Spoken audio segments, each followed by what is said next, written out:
time to pull the engine out of the car. This is only the mock-up engine. See how long this will take.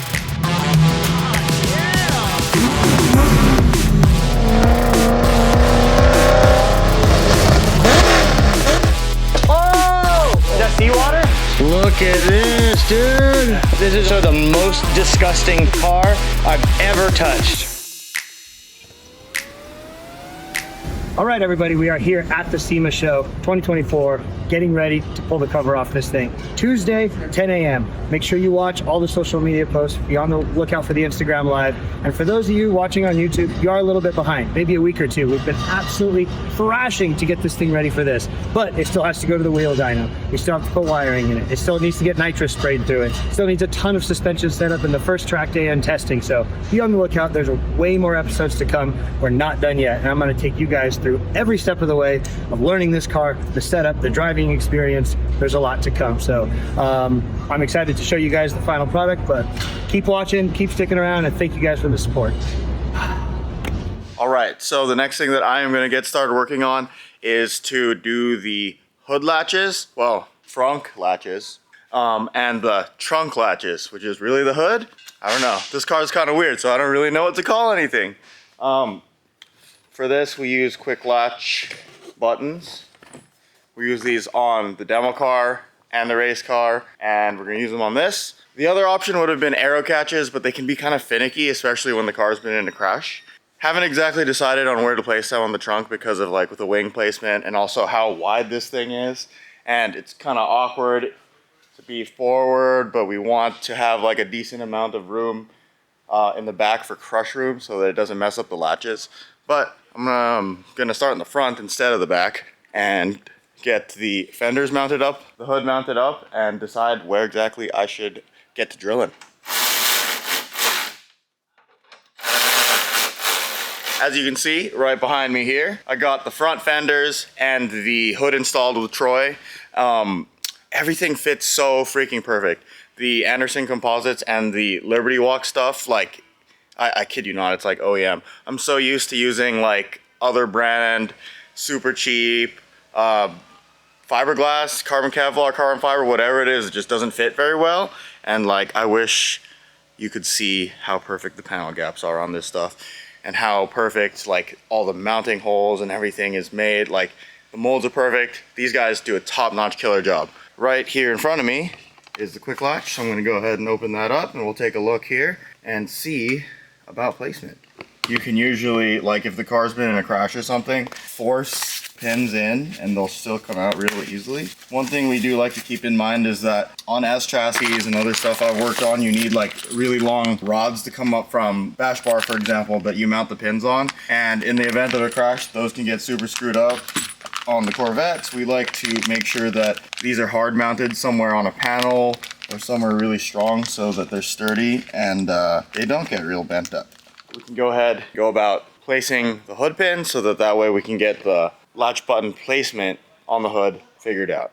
So what I've decided on is we're gonna use these pieces of the fender stays, part of the chassis really. There's a really nice big landing pad where the pin will go through. You can see I already marked out and drilled a pilot hole here on this side. This guy will install there and we'll be able to locate where that puts the pin and where that will land the button, like so. One thing that I am sort of noticing too though is that because the hood has this extreme angle and also the chassis has this extreme angle, it might put this pin lopsided and in a weird location up there on the hood. So, you know, you just got to go ahead and get this guy installed, then see how I might have to modify this. Maybe I have to bend it back, or maybe not. It might just land in a good spot up there. Always start with center punch. I already had it marked out, so I'm not that badass to get it just with one hand and filming at the same time. But center punch done. We're gonna go ahead and drill our pilot holes, and then I will go ahead and enlarge the holes so that we can put the pins in.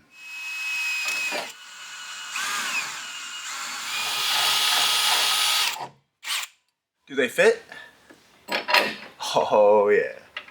Always deburr your hole, if you know what I mean.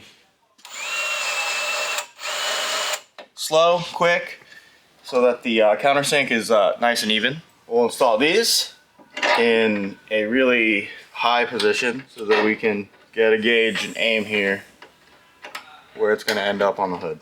So I was sort of aiming for that hole, but obviously with the angle it's at, it probably won't get there, but we'll figure that out when we get there. So cool. Now the thing is again, because of the angle here, it puts the pin in a weird location. So to address that, I think that what I'm gonna try and do here is bend these tabs, the landing pads, so that I can get the hood pins to be more vertical and square. But not so much that it makes the angle that the button approaches the pin at too extreme, because as you can see, the hood also follows that same angle. Here he goes. Don't fuck it up.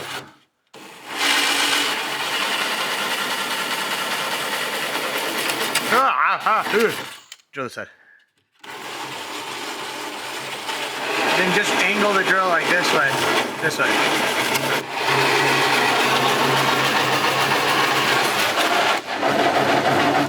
Recording the top so you yeah, can I'm catch recording me. the top. You can catch me when the pilot goes. With your face and the freaking top of the hood. Oh god. This guy's notorious for blowing a hole into fresh carbon fiber, dude. Notorious.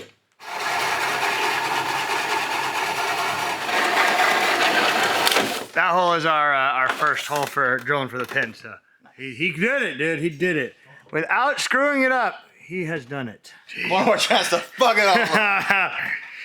Oh yeah. Nice. That's yeah. beautiful. Now we can get the new correct top center. So we're about to blast a hole here for the pin itself. These are them, but these were getting tweaked by this inner little thing that holds the stopper. So gotta cut that out, which will give us ample room to tighten this nut.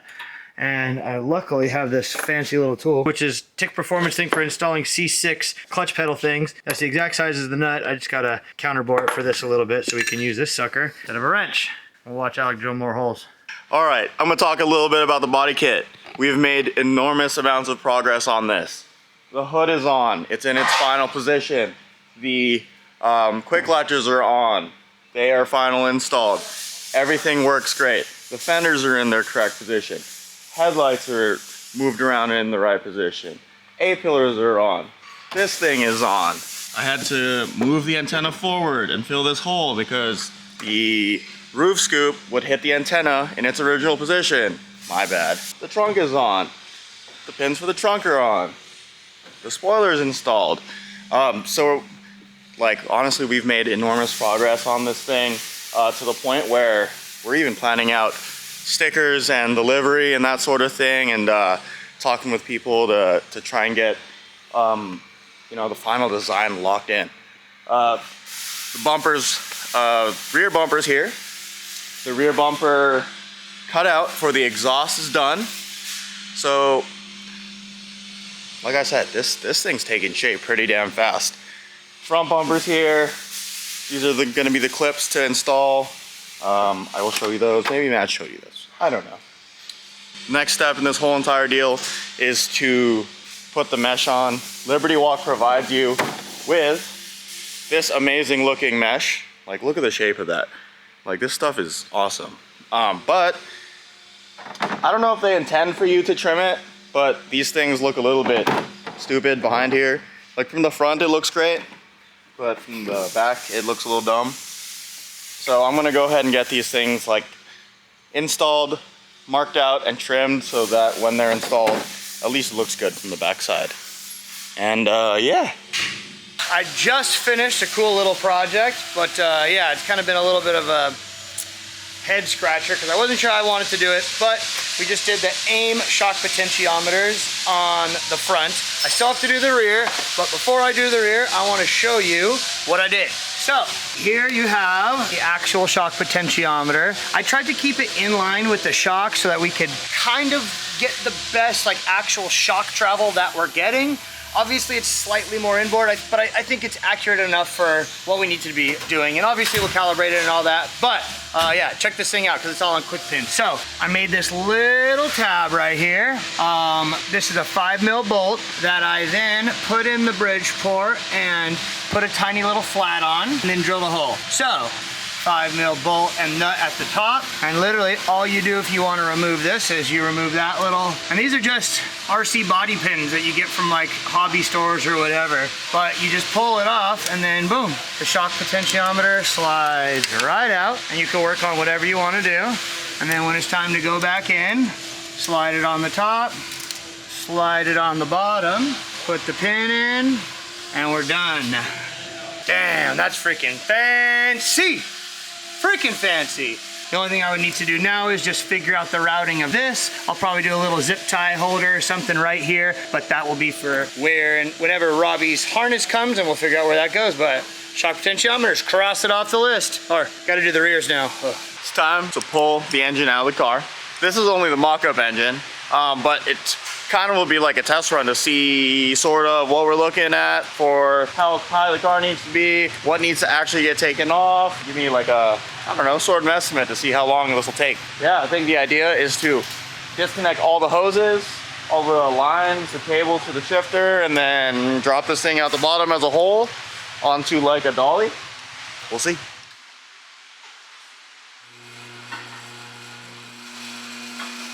It's ready to rock. Yeah, so yeah, drop it down, I guess. Suspension off. So disconnect upper control arm, leave shock chilling. Yeah, cool. The unit is out. That is pretty darn easy. Now to take all the parts off, box them up, and bring them over to Gromm Racing. And then engine assembly will hopefully start today, tomorrow, Monday, something soon. Oh, something cool I didn't even go over is these burn down quick release valve cover breathers, because I wanted to showcase when the whole thing is all done and coated, because of course we're doing American flags, you already know. Then I was going to show them off, but yeah, check them out. Check them out. Here, do the thing, dude. Yes. So then this line will just live in the car on the front firewall like that. Then when we got to pull the valve covers to do valve lash, which is going to be all the freaking time. Easy peasy. Sick.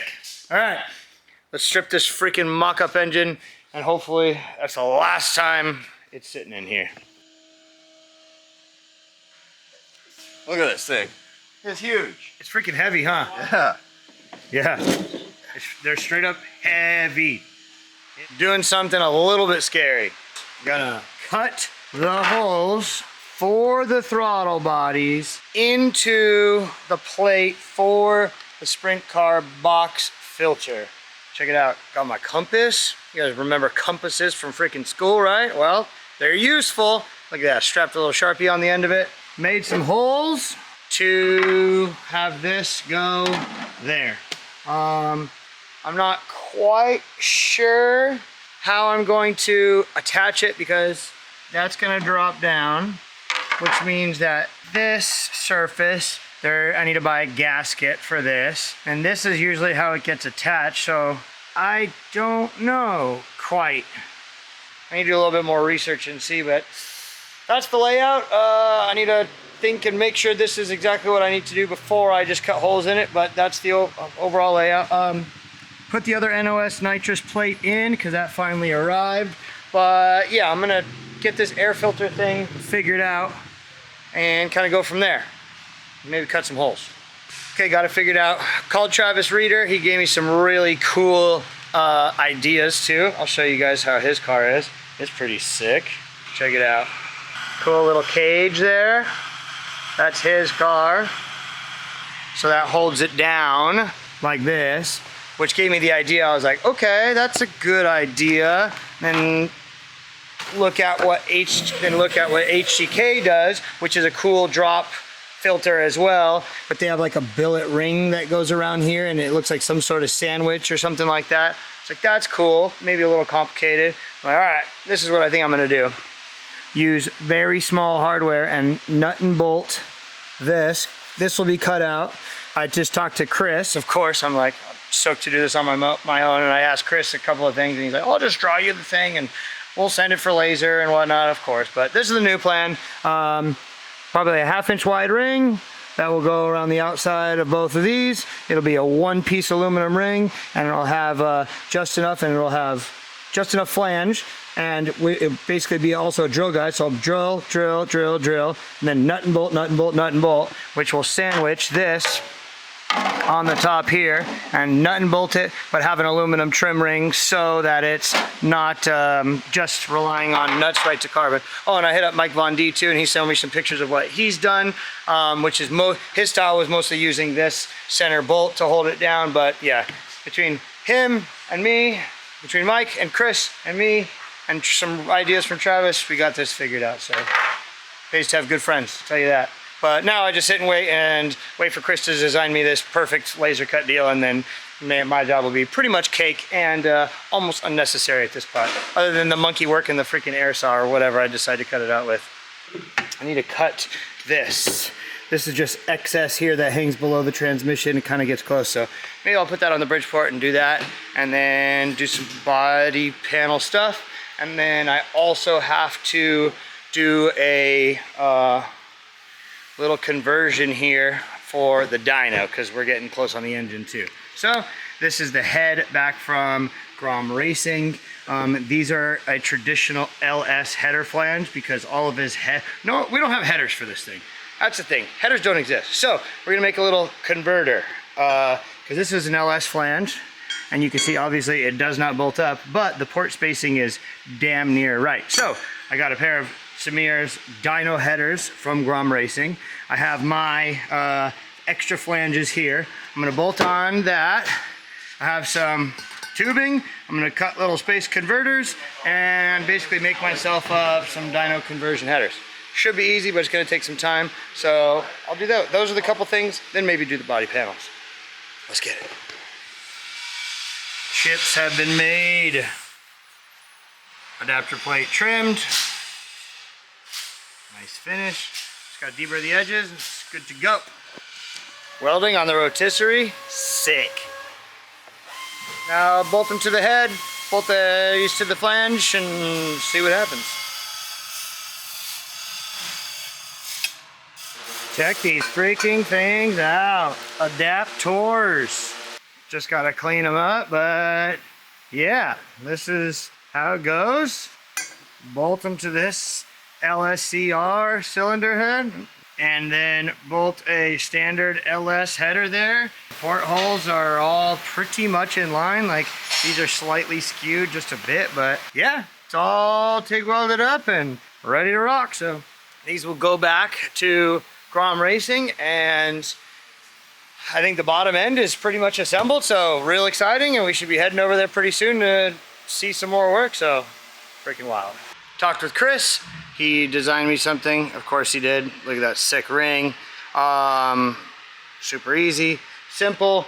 This is what's going to happen.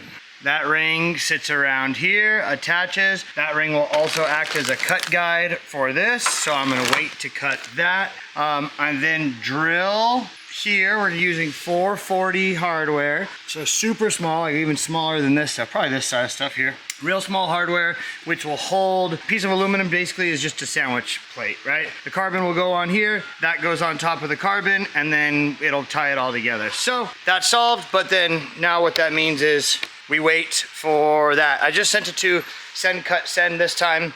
Normally, obviously, Cage Kits does that, but they're in the middle of a move, and I don't want to bug them. Rob, you've already done more than enough with redoing the engine mounts because of the new engine location for that. So thank you, Rob, trying to not bug you. Sent to Send Cut Send, so I'll have it in a couple of days. Till then, there's not much more that I can do on this. So for sake of time, because obviously we're getting super close to time, because this thing's supposed to be done for SEMA. I mean, it's supposed to be done already, but what can you do, I guess? I'm gonna put all the body panels on, and I just went over to Chaparral Signs, my local guy who does all of my logos, all printing and cutting and all of that. And we're gonna start doing livery stuff, because I'm damn near out of things to do, super, super close. So I'm gonna put some body panels on, because we're gonna have to do some measuring of logos and whatnot. I have the whole packet here of logos. Ooh, you can see the livery, dang. Yep, that's just logo layout. Nothing exciting there. But it is exciting because that means we're cutting stuff.